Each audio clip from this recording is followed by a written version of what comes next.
Hi, everybody, and welcome to the Jess and Scott and You show, where you make all the difference. And I can tell you from what I'm seeing so far in the dialogue, we're talking about staying up late, we're talking about singing, we're talking about dancing, we're talking about music, and what else could there be for a show like the Jess and Scott show? So I'm so excited that you're all with us at this moment in time. I wanted to show you guys this cup, right? I always come with something to hold me and my tactile self to open the show. This is the cup that I keep on my desk with my pens in it. It says flourish, and then it has this other word, some other words below it. The idea of flourishing, where you're at and with what you're doing in life is really an important concept to think about. And if you're able to flourish, what does that make you? And hopefully we'll explore, does it make you comfortable in your body? Does it make you comfortable around others? Does it make you gutsy? Does it make you funny? Does it make you, whatever those words are that you're looking for to associate with you and your demeanor and yourself from the inside out? We're going to cover so much stuff tonight. I can't wait. It's like 3 a.m. in London where Amy is. I'm really proud of her. And we have a couple of other people in the house too. Where did Amon go? Look at this. Amon says, I took a nap earlier just so I could attend this one live. Woohoo! Caffeinated in hand. I'm decaf tonight. Actually, I'm caffeine free. So anybody else who has a drink would love to know what you're drinking. Share that information. Amy, Scott, what are you guys drinking tonight? I'm on tea. I'm starting off with coffee. Right on. And we have some other people in the house that I want to say hi to this morning. So first we have Cheryl. She goes, hey, I'm 25 minutes early and have been here for 30 minutes. Love me some Jess, Scott, and You. I like it. So Phil responds, hey, should I say JSY superfan? And then he goes, yeah, I'm also a superfan. Can't go wrong with that. All right, let's roll this intro.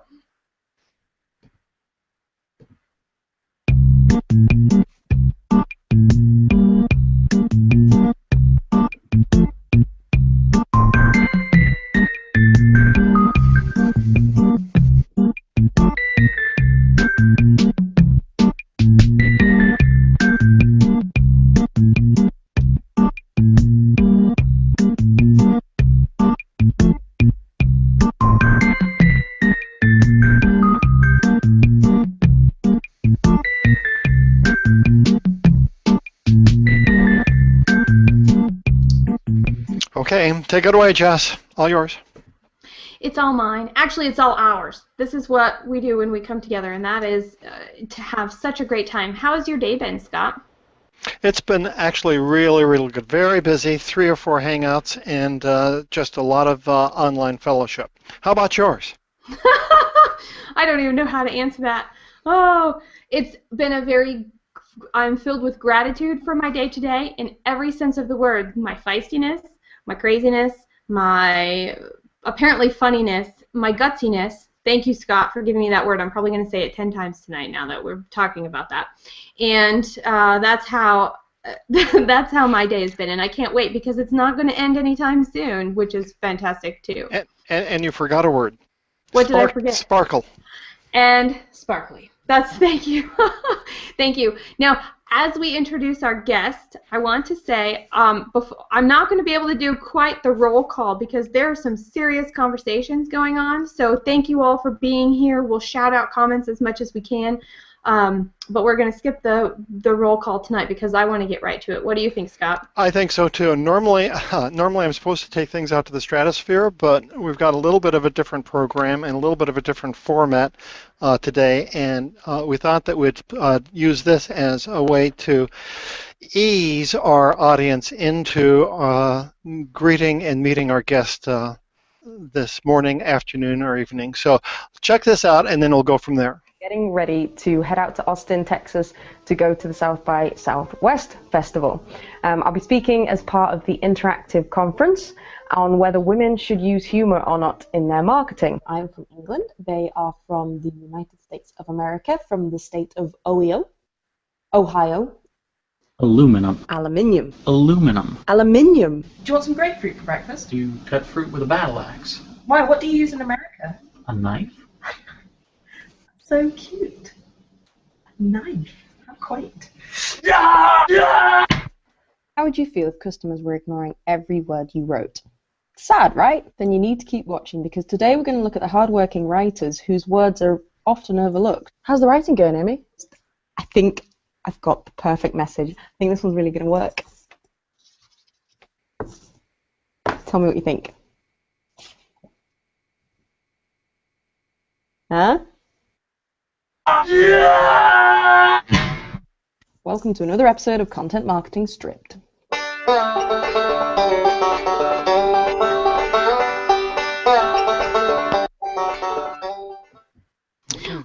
Welcome to our show, Amy. Thanks ever so much for having me. That I was chuckling at those clips because obviously they're all from different episodes. That's not one episode. And taking out of context and then putting them together, I was thinking, I just look insane. Like I look like I have some serious issues that I need to work through. Obviously, I can explain away all the different ones, but thanks for doing that. Thanks for making me look absolutely nuts. Well, just wait till you see what else we've got queued up for later in the show. Here you're amongst friends. We're all a little weird, and we like it that way. I love it. I feel Lori very popped in, and she says, "Hey, longtime Amy Harrison fangirl." Oh, hello, Lori. I know Lori very well. Yeah, she's great. I felt really bad one day because she emailed me and she said, "I've just watched all your videos back to back, and I think there's a good sort of couple of hours from I think because I've done about 20 videos, and I felt terrible. I was like, go and maybe do something else, like I don't know, just like do some work. You'll get in trouble just for sitting and watching AmyTV for that long." You'll get in trouble. I have no doubt, in fact. So this might be a great time for you, if you'd be so kind as to just, in broad strokes, Amy, if you'd be so kind as to mention kind of who you are, where you're located, and some of the things that you do in life that help make life interesting for you. Yeah, absolutely. My name is Amy Harrison. I run harrisonamy.com because amyharrison.com was already taken. And until I can find a way to kill the person and steal their domain name, it's going to be harrisonamy.com. I'm from Brighton, which is south of London, right on the coast. I'm a copywriter and content trainer, so I write marketing copy for businesses, but I also spend a lot of my time training businesses, running workshops. Recently I've been in Europe a lot, doing 1-day, 2-day workshops, teaching people how to get their story across, but really taking it from the very beginning.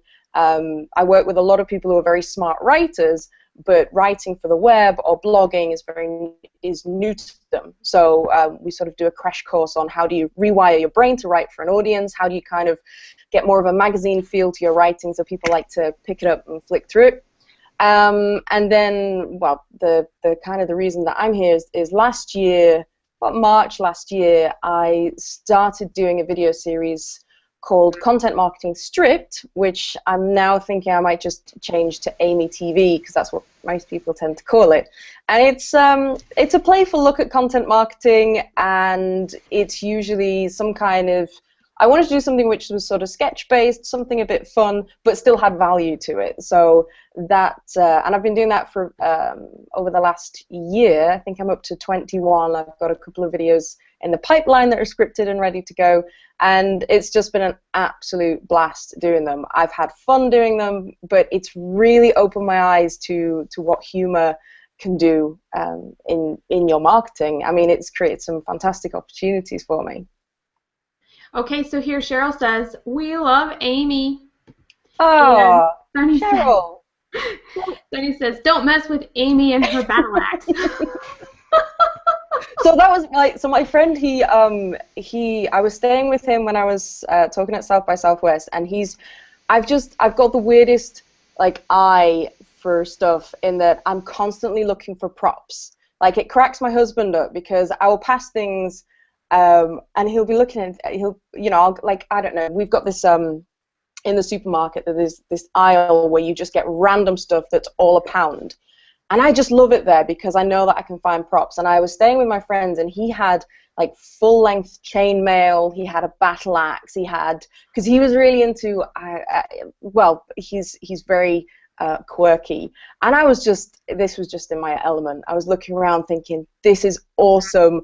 And I just kept dressing up in his stuff and saying, can I use this for an AmyTV? And I think he was a bit too afraid to say no.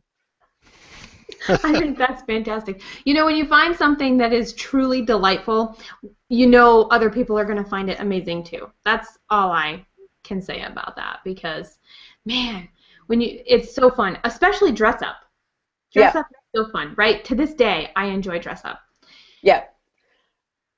Stephanie wants to know, how do we find you on Google Plus? No worries, she cheated off of Cheryl. Okay, there you are. And it's in the description of the event too. She's linked there. Yeah, I'm probably not. I'm so far behind with Google Plus, and it's all very new to me, and I'm getting very excited about the possibilities. So I don't know if you have personalized URLs for Google Plus, probably, but mine is probably Google whatever it is, and then just a bunch of numbers. So I should probably do something about that. Well, that can be easily remedied. One of the things that has impressed me, though, is that I went to your website, and I mean, one could literally, it's sort of, we have a series on TV called Breaking Bad over here, and people will just sit down and watch all of the episodes from beginning to end. Anyone going to your website is going to be tempted to watch every one of your videos from beginning to end, and I've shown restraint up until now because I had lots of things to do, but I'm going to reward myself for doing that. I encourage anyone to do that. The other thing that I noted about that is that you do a lot of heavy lifting, teaching or informing people about and gently bringing them into social media marketing. You know, I mean, someone has to do it, but I mean, why you? And isn't that hard to bring people from over there to over here? Yeah, so it's funny you should say that, because for the first couple of years of doing my business, it was purely writing, and then I started doing a couple of webinars, a couple of workshops, and then the workshops really took off. And for about a year, I was hardly online, and I didn't do a lot of marketing because I was just flat out with workshops.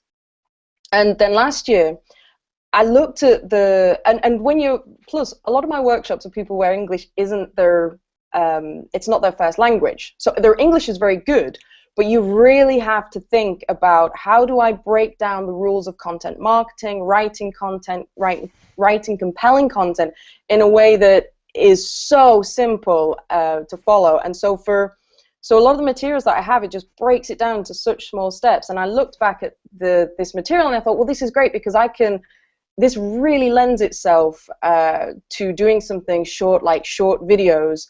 And so what I try and do is look at one specific thing, and then I will think of something that makes me laugh about illustrating it, and then look at, okay, here's the problem, this is why we make fun of it, and then here's your step-by-step tips to resolve it, or to get better results. So I think it was really that sort of first year of running workshops. Really, I really had, the first workshop I did, I didn't know what I was doing. I knew my subject, and I feel for them looking back, because I just went in for 2 days and just went, this is everything that I know about the subject, and here's everything else that I know, and here's some more stuff that I know, and just, they were like rabbits in headlights. And I realized that, oh, you actually have to teach, like you actually have to think, how does it? So then I started developing lots of exercises, checklists, templates, things that just made that process a lot less painful for them. So, oh, that's really interesting, because that's also when I sit in an audience or when I'm speaking, either one, I did the same thing you did, and I was like, well, I'm not connecting with any of these people. This isn't any good.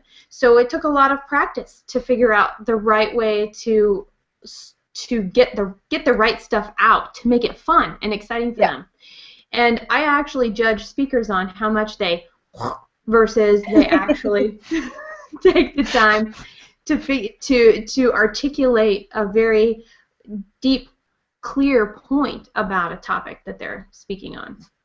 Yeah, and you can't. I really learned that you can't just tell people, look, this is important, do it.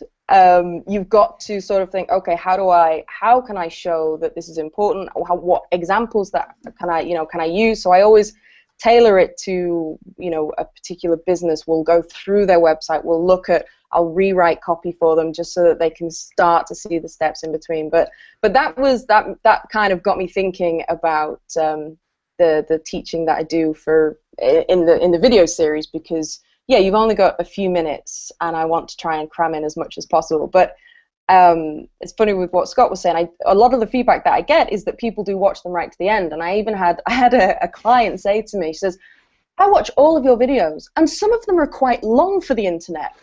And I was like, "I'm really sorry. I'm sorry." Yeah, like 4 minutes. Them. Yeah.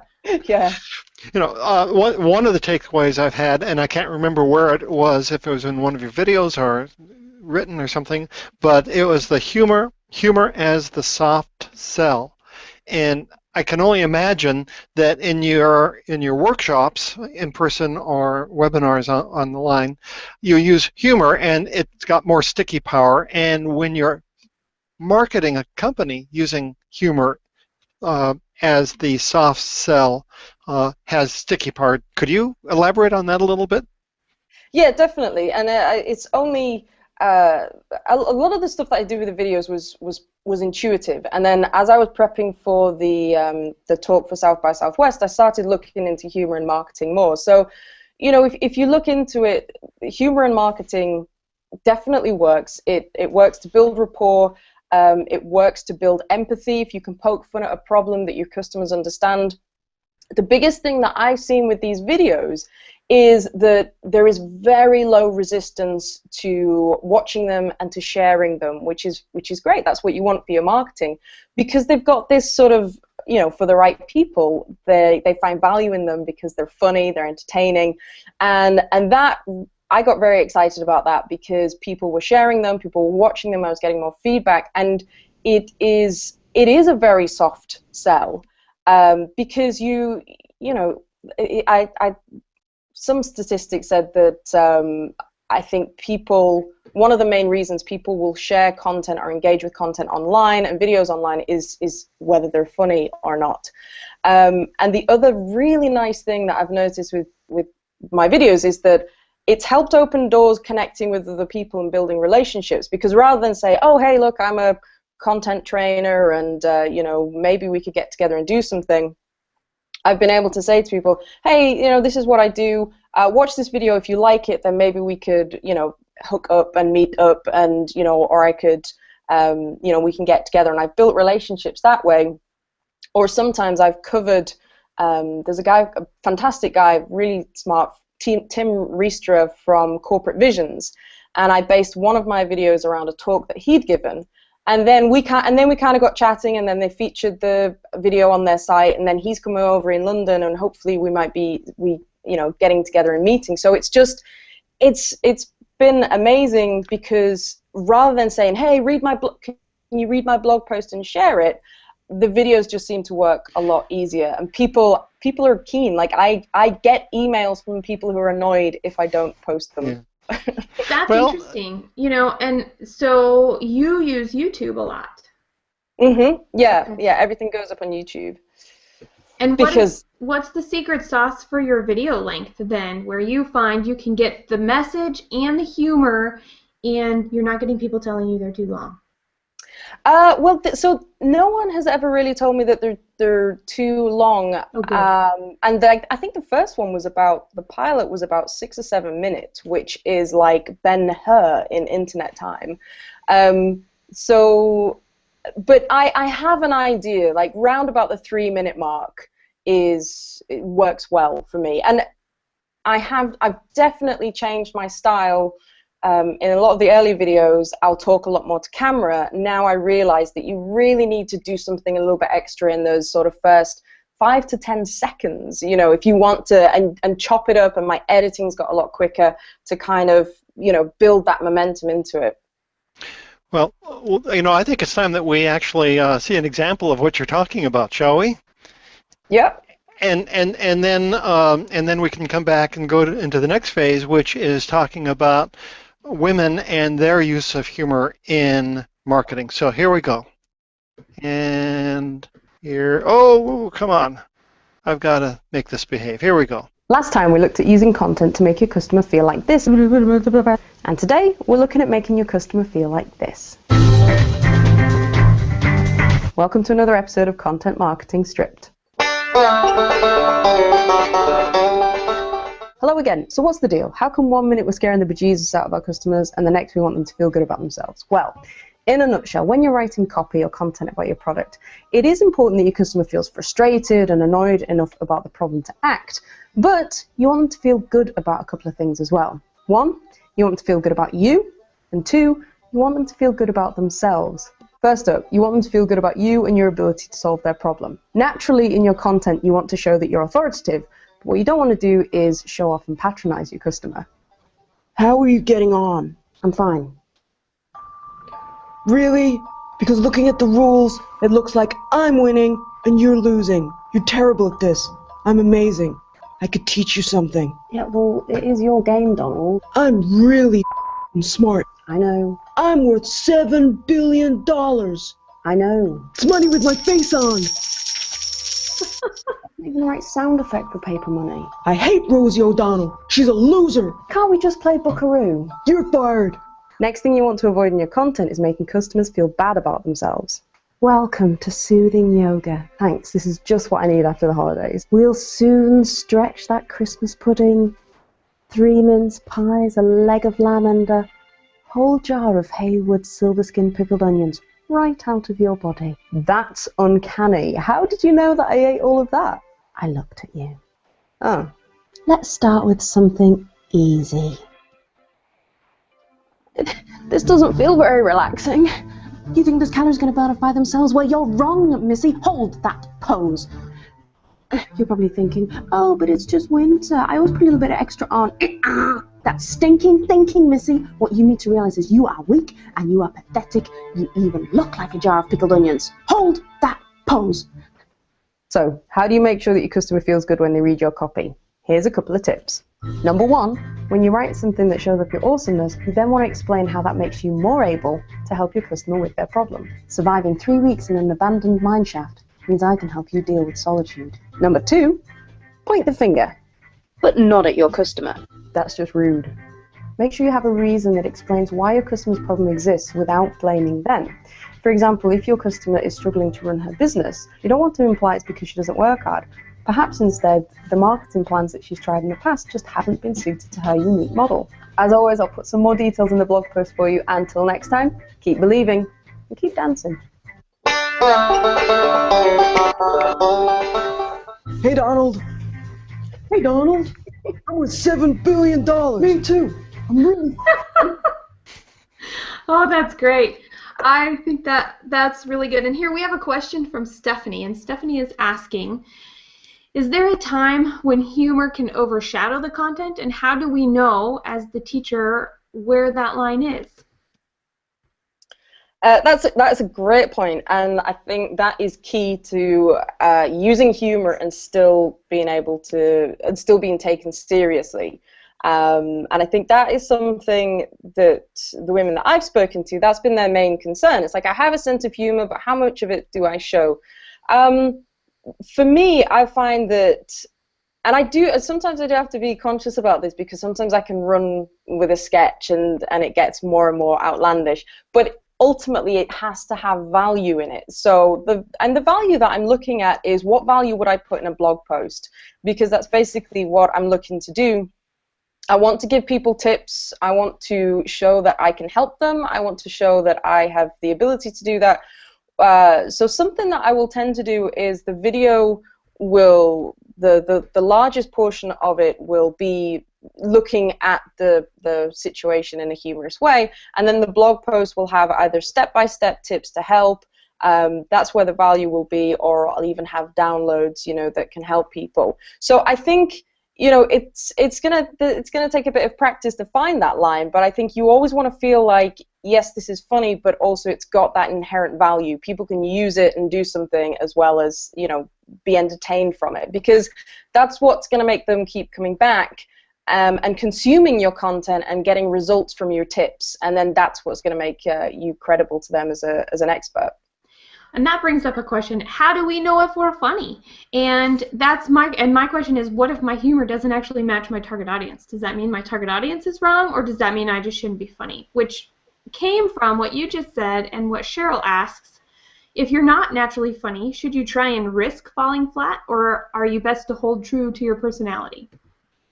So in that case, I would say you're probably better off holding true to your personality. Like if it doesn't feel comfortable, people can tell if things are forced. But I think that's not necessarily just how do I say, like, that's not necessarily saying that you're not funny. It's just if you're doing something that doesn't feel comfortable, doesn't feel right, then, you know, as with any part of your branding, you know, if you're trying to adopt a personality that's not you, that's not going to work, particularly if you're in a service-based business where people want to connect with you and your personality. So you have to, but you know, there's part of me that I would say, but if you're tempted and if you're curious, then just try something, but start small. You know, you don't have to leap into it. The videos that I did felt very natural to me because it's the way that my brain is wired and it's the way that I look at the world. And for some reason I like dressing up as Donald Trump and a whole range of other men as well. When you look through my videos, I dress up as men a lot. I think that's just because I'm limited, because it's only me and I need more characters. But it always felt natural to me. It never felt like, and you know, there's a couple of things where I will put jokes in and I will err on the side of caution. You know, if I think something is maybe a little bit too far. So, you know, I will sort of still try, and I want to feel comfortable and I want to ease myself in, you know, rather than, because, you know, for me this is fun, and I think if it stops feeling fun, then I don't want to do it anymore. That's what it's all about. If it's not fun, don't do it. And Yeah. and I like what you were saying about how you feel. What is the, you know, if it's not comfortable, and that's actually really, that comes down to being comfortable with yourself, and do you know yourself enough to do that? Do you have any tips for all of us in our audience, that things that you've done or would suggest to somebody that you're presenting to, about how do you, you know, how do you get comfortable with yourself? How do you stay in touch with that to know that you're actually showing up as you? Well, that's funny, because this was and something that I should say is that the talk that I did in Austin and the talks that I've done about using humor it's never to sort of say, hey, women, you need to use humor. It's more an encouragement that, you know, if this is something that you're thinking about, if you feel like you would like to incorporate your humor more into your marketing, then these are a couple of ways that you can go about it. But it's funny about that you should mention about feeling comfortable, because the reason that I started this video series was because it felt a lot more aligned to who I was than some of the marketing that I saw out there. You know, I didn't see anything sort of similar, and you know, and I've you know, I started in 2008, and I have gone through phases where you know, I've written about things because they're trendy, or I've done webinars with people on subjects that I'm not that interested in, but everyone's covering. And I think that's just experience. That's just like, you know, going through school and actually being honest about, you know, what subjects do you like, what clubs do you want to be in. It's a whole learning curve, and it's, you know, it's been sort of 5 years of kind of slowly converging more on marketing that fits with my personality. Do you get funnier with practice? I think so. I mean, you know, I love reading about comics, and I love watching early stand-ups and late stand-ups, and yeah, I would say it's like any other art. I think you probably have some kind of innate either urge to pursue humor, or you find that you know, you have a tendency to make jokes or make fun of things, but there's definitely an art to telling a joke or to setting up a joke, and that part of it definitely gets better with practice. I mean, there's some things, you know, that I couldn't teach people how to do, and that's not because I can do them better. It's just because I would look at a situation and my mind goes one way, but how I how I talk about that or how I would set it up in a video, there's probably some kind of formula that I'm hoping to polish the more videos that I make. So do you actually do the role playing in person? What do you mean? Like, would you be Donald Trump and yourself or the female character in person on stage? Or is that reserved just for your videos? No, that's just for the videos. Okay. I don't think live is ready for that as yet. But never say never. And the only reason I asked that was because what I hear you saying is that you have found video a way to communicate who you are, what you're about, and share your communication style and thought style with people that might be interested in working with you. Yeah, absolutely. And video's been brilliant for that because it's been a really nice way for me to ease in because I mean, on the days that I film, I just look like a mad woman because I'm going from one costume to another, but I'm also all on my own. So I'm setting up lights, I'm, setting up the mic, and I'm doing different locations. But what's really nice about that is I can take my time. It's not like being in front of a stage or, say, doing stand-up where you're getting that immediate response. And then you can tinker around with it as well in the editing. So by the time I put something out there, I've watched it a whole bunch of times. My husband's watched it, thinks that I'm nuts. Like he'll just watch it and just go, you're mad, and then walk off. And then I know it's ready. I think that, that's really cool to know that you've achieved perfection at that moment in time. Yeah, I mean, yeah, you can always tweak, but I tell you what, the really nice thing, and this is something I think when you put out material that's really aligned with your personality, is it can be a bit scary because you think, well, if people don't like it, then do they not like me? But what I love about doing the videos is I wouldn't change them. That's totally me. That's how I want to be seen. So if someone criticizes them, to me that just says we're not a good fit.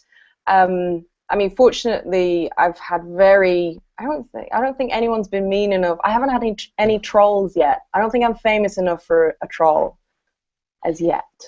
But everyone's been very positive about them. But there's something quite cool about having some material that promotes your business where even if you got criticism, you wouldn't change it. You would stand by it. And I think that's well, like you were saying earlier, about being comfortable with who you are.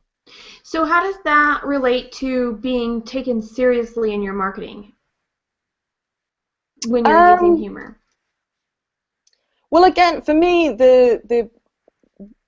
I've always been aware that I want to give value, but something else which I'm in the planning stages of doing, is that the videos are going to be a lot more strategic. In that, whereas before I would base the videos on kind of what was on my mind at the time, or ideas that I'd had in the past. What they're now going to do is sort of follow they'll be mapped to the methodology that I use to train businesses on how to write content. So you should start to see like that through theme of, look, this is what I do, this is how I can help you, rather than sort of, okay, 1 week we're talking about headlines, 1 week we're talking about sales pages. And I think that is that's something that people kind of need to see. They need to be constantly reminded of what you do and what your value is. That's actually a really ingenious way to look at it. I know last week in our show I was talking about patterns, and the way that you choose, how you choose to share what you choose to share, creates some sort of bigger pattern so that people really know who you are, what you stand for, and what you're trying to accomplish when you're working with them. And that's exactly what you just said, with the purpose of how you are doing things, and that it's very strategic.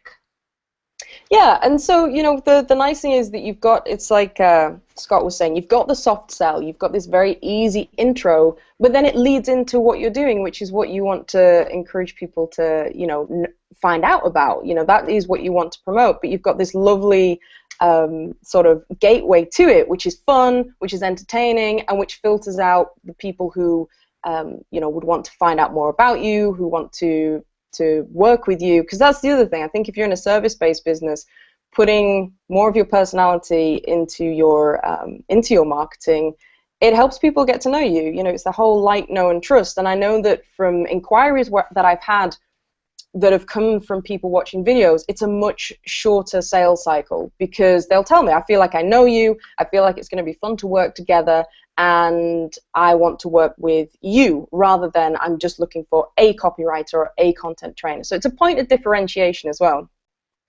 So this all works for you, and you also have clients who use humor under your tutelage.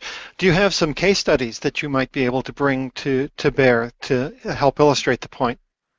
So for me, I don't actually have clients that actually use it, which is funny, because a lot of my clients tend to the sort of the one-to-one clients that I have, they put their personality into it, but no one really. It's interesting. Like the businesses that I work for, they're very serious. They're in very serious industries, and so this is something that when I first launched my videos, I was thinking, you know, would this affect my credibility? But it's great to say that I haven't. So it's nice that even though that's not something that they necessarily want to do, it's not been a barrier for them working to me. If anything, they know that when they get me in as a trainer, you know, they've got an idea that I'm going to be personable and that the sessions are going to be fun. But I do have a few. My good friend Andrea Val, I don't know if you know her, so she's a social media consultant, and she has an alter ego that she developed called Grandma Mary. And Andrea is a very, very funny lady. She recently did her first ever stand-up. I think she did like 8 minutes, and she absolutely killed it. I think she posted that on Google Plus somewhere. Well, but Andrea, sorry, go on. No, we'll put a link into it in the comment stream after the show. Go on, please. I didn't mean to interrupt you. Go. No. But one of the things that Andrea and I are very similar in that we've got kind of backgrounds in sort of drama, and we like comedy. And so she developed a persona called Grandma Mary, who again it was teaching people how to use social media with this funny character, and the idea being that, you know, if Grandma Mary can learn it, then you can too. And I mean, Andrea is you know, she's doing brilliantly, and she talks at all the top sort of social media conferences. And again, it's been she was the co-author of Facebook Marketing All-in-One for Dummies. She's awesome. I mean, if you don't know her, you should definitely check her out, and her stuff's amazing. But again, that was something that really set her apart. And I know that she's also thinking a little bit more about sort of tying comedy into it. Well, it sounds like humor has really not been an impediment for either of you. It's been a gateway to a lot of authority and a lot of respect in your space. Yeah, so far so good, and I'm really glad that I kind of just jumped into it and didn't overthink it too much, which is why I like to encourage people that, you know, if you are thinking about it, try something out, because for me, the thing that I've really noticed is it's been a big point of differentiation, and it's been, you know, in this day and age where there is so much, you know, competition, and you have all these stories of how do I break through the noise, how do I break through the clutter, how do I reach my ideal client.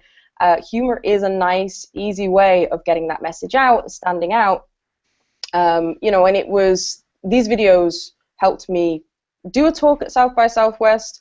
They helped me get local media coverage for my business over here.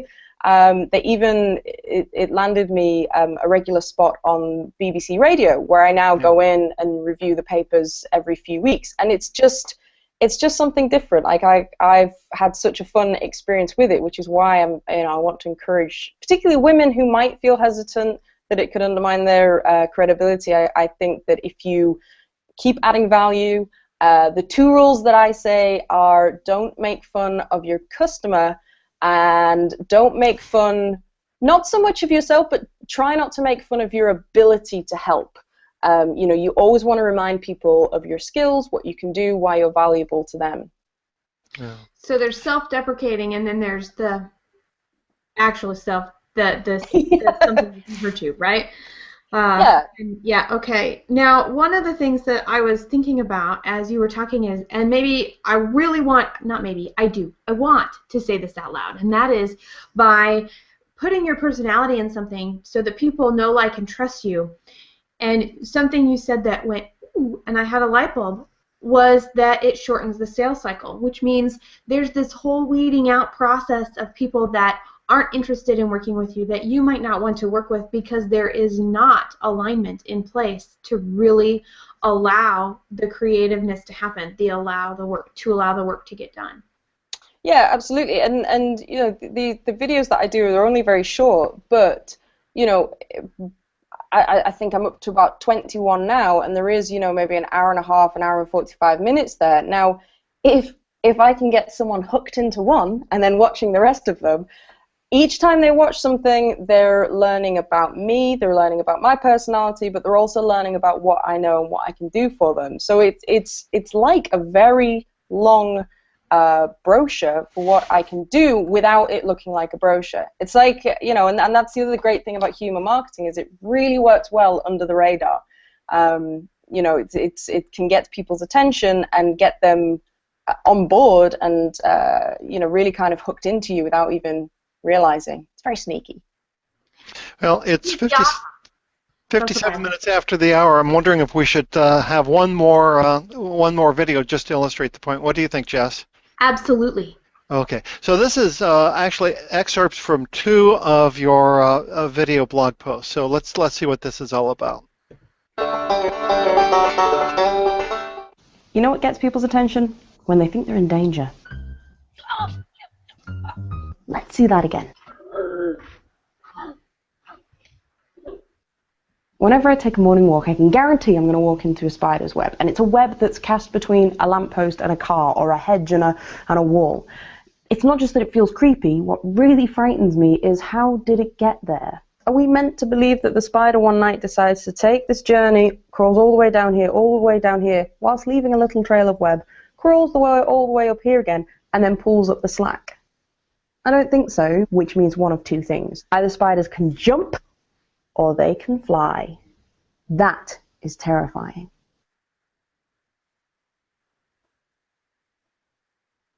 So you know what's frustrating? Damn you, Piccalilli! When your ideal customer visits your website, reads your content, and then just goes away. Not because you're not qualified or experienced to help them, but because your content doesn't show your customer how what you can do can help them with their problem. So in today's content marketing script, we're going to be looking at how you can fill in this missing link. This missing link becomes really annoying when you know that you can help your target market. In your content, you've got all your experience there, you've got all your qualifications there, but it just doesn't seem to do anything. It's almost like, I don't know, let's say you're the youngest in the family, you've been away from home for a while, and you go back to see the folks. You might find that something like this happens. Bloody hell. Oh, I've only gone and cut myself. I can have a look at that for you, Dad. You? Don't be so bloody stupid. But get your brother on the phone. He used to be a scout. He'll know some first aid.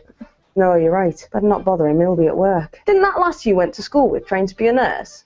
I do know quite a bit of first aid. Think she's free?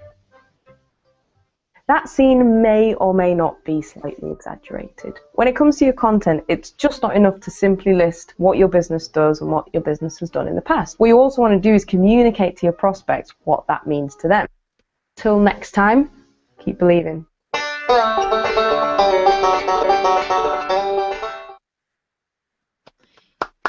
Yay! Very nice. That's very nice. Okay, so we have a couple of comments here. Show off, you're awesome. That's my new goal. You go, Cheryl. Do it. And you should teach everybody to be funny if they're exactly like you. I saw that too. So that rolled through the comments. I was not quick enough to snag that one. And then Amon says, I am totally pronouncing your name wrong. Is it Amon or is it Amman? Anyway, give me a phonetic spelling so I know for next time. You can't guarantee that what you try will work, but you can sure guarantee that it won't work if you don't try. I like the take on that quote. So I thought that was a good place to do that. That's great. Yeah. All right. So it's time for our +2 takeaway. Are you ready for this? If you're asking me, I think so. You'll need to help me know when to advance, but go ahead and blue box when you're ready. Absolutely. Okay, here we go. So the +2 takeaway for tonight, we'll just get to the beginning of the presentation. So you'll have to go back a few, Scott. Oh my gosh. Okay, here we go. There we go. Got it. Thanks. There we go. Sure. Okay. So we are talking about social media explained again this week. And Scott, if you want to skip forward, thank you. One of my favorite quotes from our guest Jason Fresco when he was on was, "It doesn't matter what you measure, just that you measure it." And that stuck with me, and that was in context of even if it was toilet paper. So I have to tell you, if it's possibly important to your business, you may want to consider measuring it because you never know what you're going to get. All right, Scott. And that means, well, actually, really, what does that mean? What does that have to do with social media explained? Well, when we're thinking about the value of social media, all right, Scott, we're talking about defining value and what has the value. And if we're not thinking about it strategically and we're not actually taking time to learn, we really are rolling the dice. And do we really want to roll the dice with the money that we have? And there are two things that come to mind when I read this part of the book. The first was, just because we can doesn't mean we should measure things. And just because an expert or somebody that's considered a guru says to do it doesn't mean that you should. So those are two things that I think are really important to think about. Is you have to bring everything in and put it into your specific situation.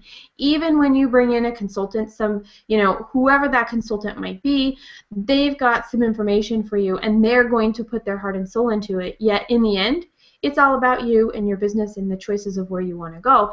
And that's something to take into consideration, because when you're defining value, it's got to be useful. And who else? It doesn't have to be useful to anybody but you and the decision makers in your organization. Which takes us to the next slide, and we talk about the fact that it's all about effort. And I couldn't find anybody with higher heels. I thought higher heels would be a really good slide, but I couldn't find one with higher effort. With higher heels to describe the effort. It can be a lot of work, and you personally have to weight the effort to get the data versus the actual importance of the data to you. And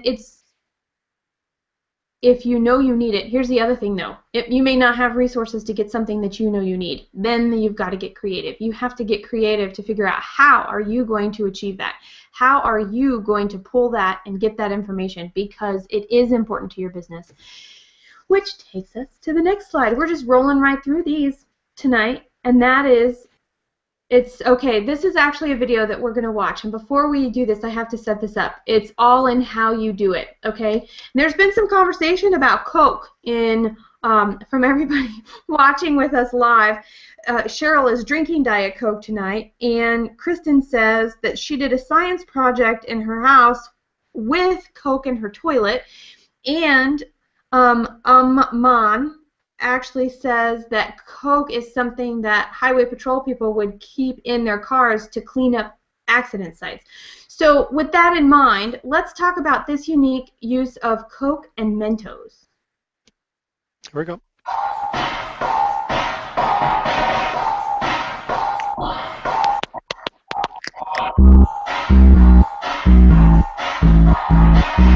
Tap, tap, tap, tap, tap, tap, no. Tap, tap, tap, tap, tap, tap, no. Tap, tap, tap, tap, tap, tap, no. Tap, tap, tap, tap, tap, tap, no. Tap, tap, tap, tap, tap, tap, no. Tap, tap, tap, tap, no. Tap, tap, tap, no. Now this actually mimics one of the fountains in Las Vegas.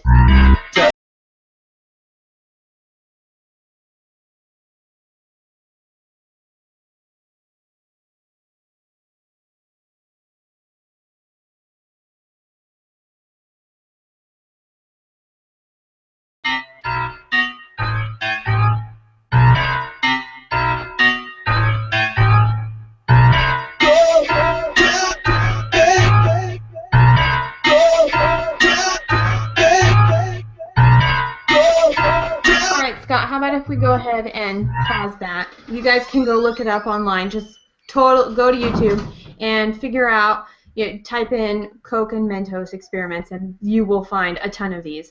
And what are they doing? Not only are they doing experiments to try and figure out what works and try and do new things, they're having fun. And the whole idea is, no matter what you're trying to do with getting the value, figuring out how to measure it, if you're not having fun or it doesn't add an element of fun to what you're doing, you might go back to that weight piece where you might need to evaluate, do you really need to do it? Because something, yes, you can measure everything. You can completely measure everything, but one, does it help you? Two, is it useful to you? And three, is it worth the effort that it does take to get there? All right, Scott, what comes next in this slide of ours?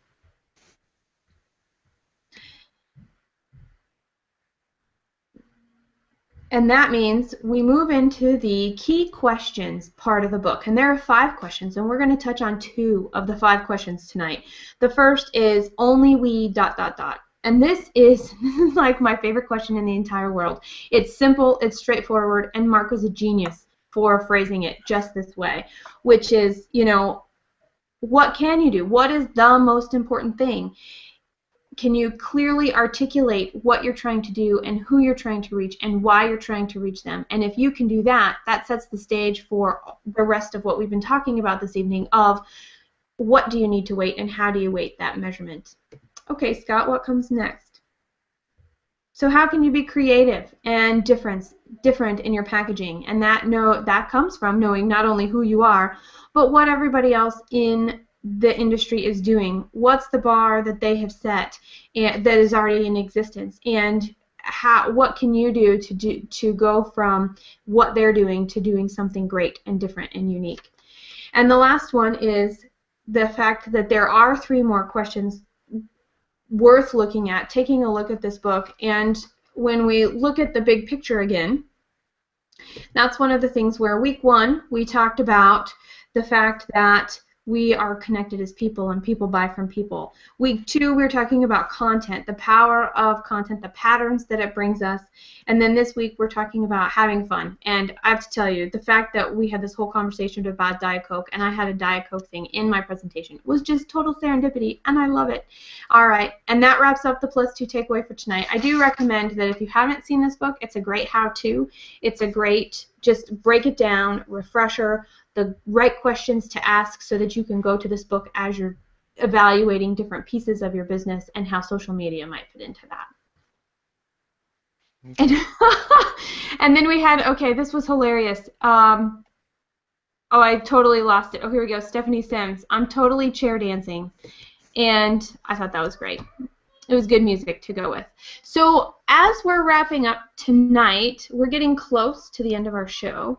I haven't seen any other questions come in from the audience, and I am curious, Amy, when did you decide that you wanted to be a funny marketer?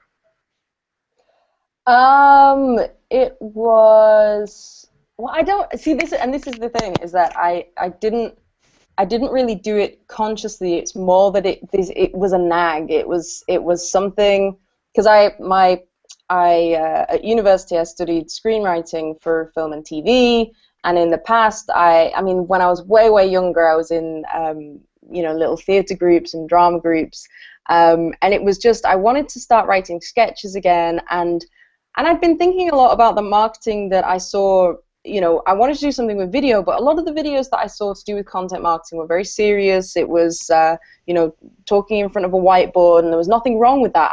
I wanted to do something a little bit different, and this thought wouldn't go away, and it kept nagging at me. And so that's when I just started putting ideas together. You know, how would I explain something that would make me laugh, and then how would I follow that up with the tips? So it was just, I don't think it wasn't a conscious thing. I just sort of jumped into it, but I'm really glad that I did, because I think if I'd overthought it, I maybe wouldn't have had the guts to kind of do it. I mean, fortunately, it's worked out very well for me. Well, there it was. You said it. Gutsy, the word of the day. Do it. Gutsy and fearless. That's right. I'm sorry, Scott, I interrupted you. What were you going to say? Oh, it was just general conversation that, you know, sometimes things are really plotted out. Sometimes you just feel your way, and and maybe this is with humor as well. You think it's going to be funny, so you just go ahead and you put it out there, and you know, and it either works or it doesn't work, and it looks like it feels like it's kind of working right now.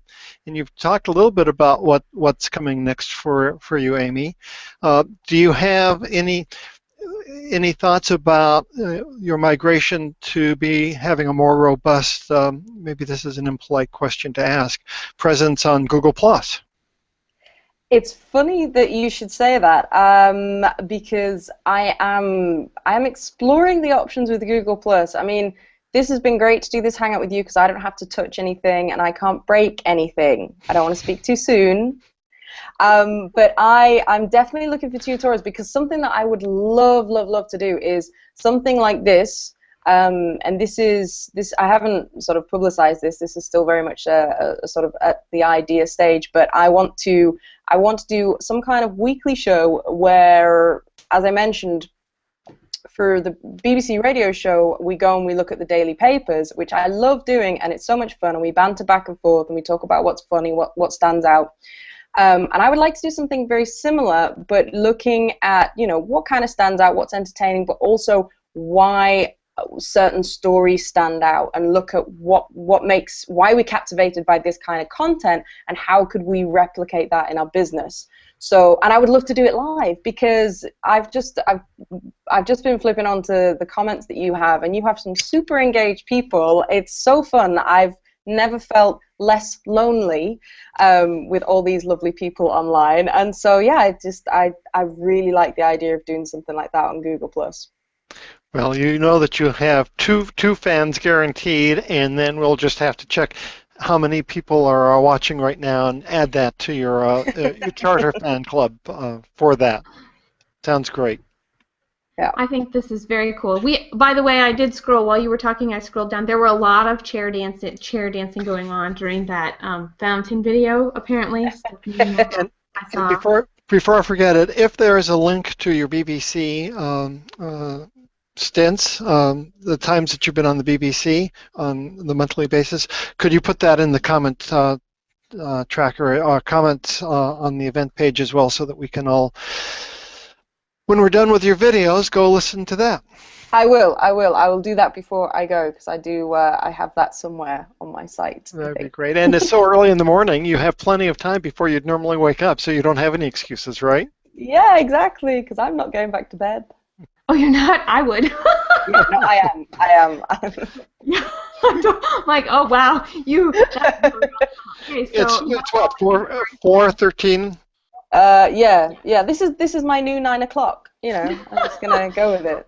Lori said that just adds to what Lori says, that Amy also has the copy blogger and James Chartrand's Med with Pen's credibility for gravitas, because you wake up at 3:15 and don't go back to bed. Sorry, that last part was all me. I am in awe of how awesome this conversation has been and how coherent you are so early in the morning. Well, that's the thing. I'm not usually up at 3 in the morning unless I've been drinking, and I haven't. So yeah, this is the most coherent you will ever find me at 3 in the morning, 4 in the morning. And you saw it here first. All right. So Amon Johns, he says, everyone in Brighton is a funny marketer. They just don't know it. And before we sign off tonight, another one from Kristen is, I think that if you have to ask if you should use humor in your marketing, then you're going after the wrong strategy. Just as there is, I can't even read that hashtag. There is no spoon. There is no strategy. Have I misread that? Well, There's no spoon, there's no strategy. Okay, there you go. Be you. Be you. That's ultimately, that's right. And so I totally am. What I think comes out of it is, though fearless is also a really good word to end on, because we don't know if it would work until we try it. We don't know if we would be comfortable with until we try it. So I would like to put a little bit of balance out there of, yes, if you have to think about it, what is the thought for? If it's not you, totally drop it and move on. But if you're like, I don't know if this will work for me, that's a different kind of voice. Yeah. Yeah, definitely. Like I say, this was, you know, though I did have some hesitancy when I started thinking, you know, it's like Laurie mentioned, I'd done a lot of content marketing. I'd worked hard to build up my reputation. I'd done a lot of writing. I'd done a lot of other types of training and other types of marketing. And there was a part of me that was thinking, okay, if you do something different, it's either going to work or is it going to completely undermine any credibility that you've built over the last few years. But like I say, this was a nag that wouldn't go away. So it was never. I didn't feel like I was forcing myself into it, but there was a little bit of a bump that I had to sort of just get over and you know, kind of do it. Love it. Okay, now check it out. Our fans are your fans, okay? Here we go. We are loving you, Amy. Thanks for making us laugh tonight. And Sheila says, Amy, you're one of ours now. Look forward to see you on Google+. Jess and Scott and you will make it happen. They truly have the ability. Hey. Thank you for that, too, for that one. And Cheryl says, Amy, you're one of us. And that I will end. I think I got dared to do a chair dance as we close. So I hope you guys have a great night. Flourish. Own to who you are and be who you are. Thanks so much and good day, good night, good morning. We'll see you next time. Thank you.